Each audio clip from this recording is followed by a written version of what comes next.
آج ہم انشاءاللہ استخارے سے متعلق کچھ غلط فہمیوں کا ازالہ آپ کے سامنے رکھیں گے تاکہ جو لوگ استخارہ کرتے ہیں، اس پر عمل کرتے ہیں، وہ ان کی زد میں نہ آئیں۔ استخارے سے متعلق سب سے پہلی غلط فہمی لوگوں کے یہاں پائی جاتی ہے کہ وہ سمجھتے ہیں کہ اگر استخارہ کر کے ہم نے کوئی کام شروع کیا تو وہ کام 100% صحیح ہے،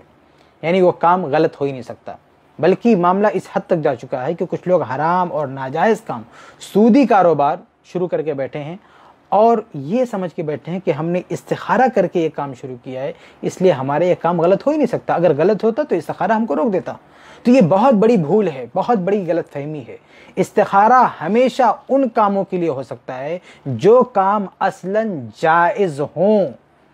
ناجائز کام کے لیے آپ کو استخارہ کرنے کی اجازت نہیں ہو، پہلے سے حرام اور ناجائز ہے۔ اس لیے یہ غلط فہمی دور کر لیجئے کہ استخارہ کر کے آپ کسی حرام کام کو، حرام کاروبار کو جائز کر سکتے ہیں۔ یہ پہلی غلط فہمی۔ استخارے سے متعلق دوسری غلط فہمی جو بہت زیادہ مشہور اور عام ہے وہ یہ کہ لوگ سمجھتے ہیں کہ استخارہ کرنے کے بعد ہمیں ایک غیبی انفارمیشن مل جاتی ہے، غیب سے ہم کو یہ خبر مل جاتی ہے کہ آپ کو کون سا کام کرنا ہے۔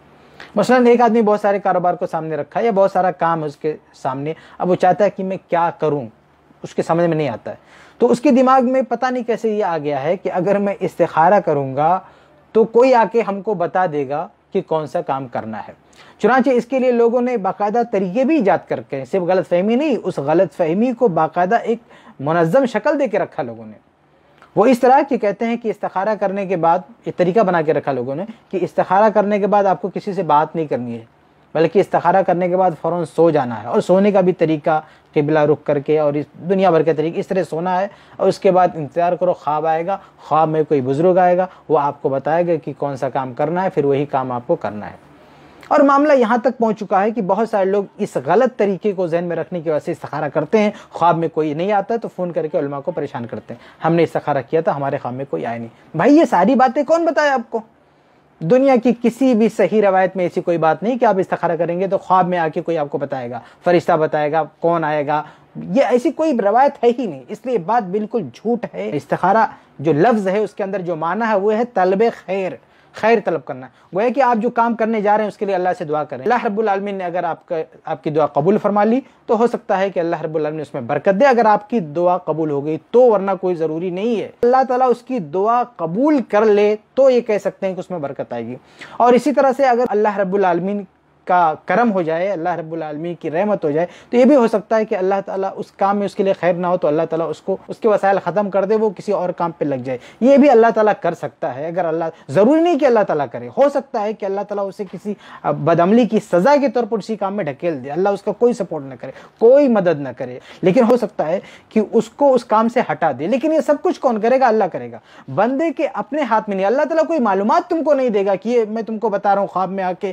یا کسی طرح سے کہ تم یہ کام چھوڑ دو، بالکل نہیں۔ وہ اللہ تعالیٰ خود ایسے اسباب پیدا کر دے گا، اللہ تعالیٰ کو کروانا ہوگا تو آپ کام کریں گے، اللہ تعالیٰ کو روکنا ہوگا تو اللہ تعالیٰ روک دے گا، اگر اللہ تعالیٰ نظر کرم کرے تو۔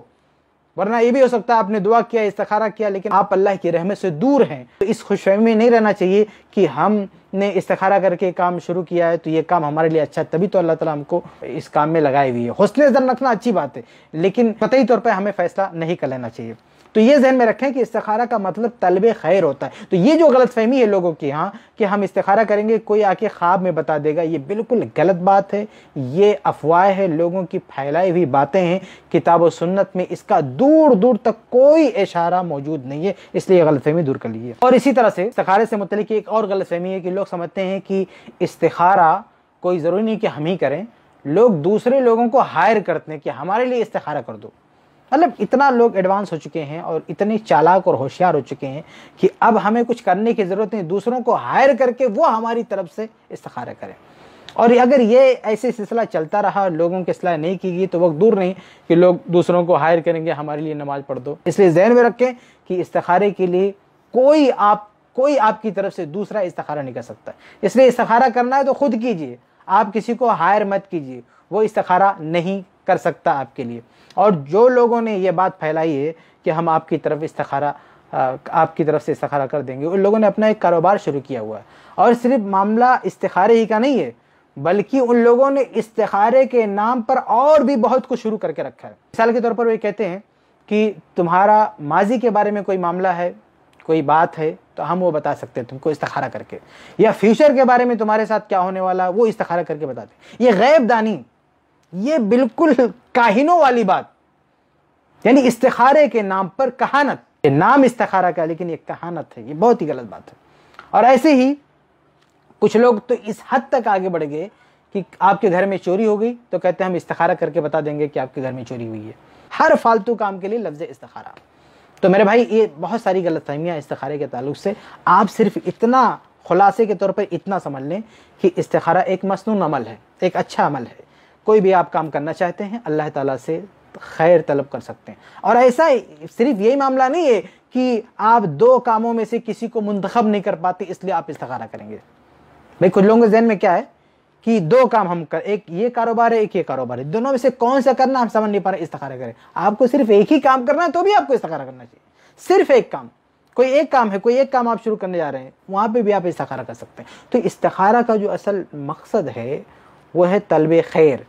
کہ اللہ تعالیٰ سے دعا کریں، اور دعا کر کے اگر ہم یہ کام کریں گے تو اللہ تعالیٰ کی طرف سے برکت ہوگی، مدد ہوگی، اس نیت سے، اس ارادے سے استخارہ کرنا چاہیے۔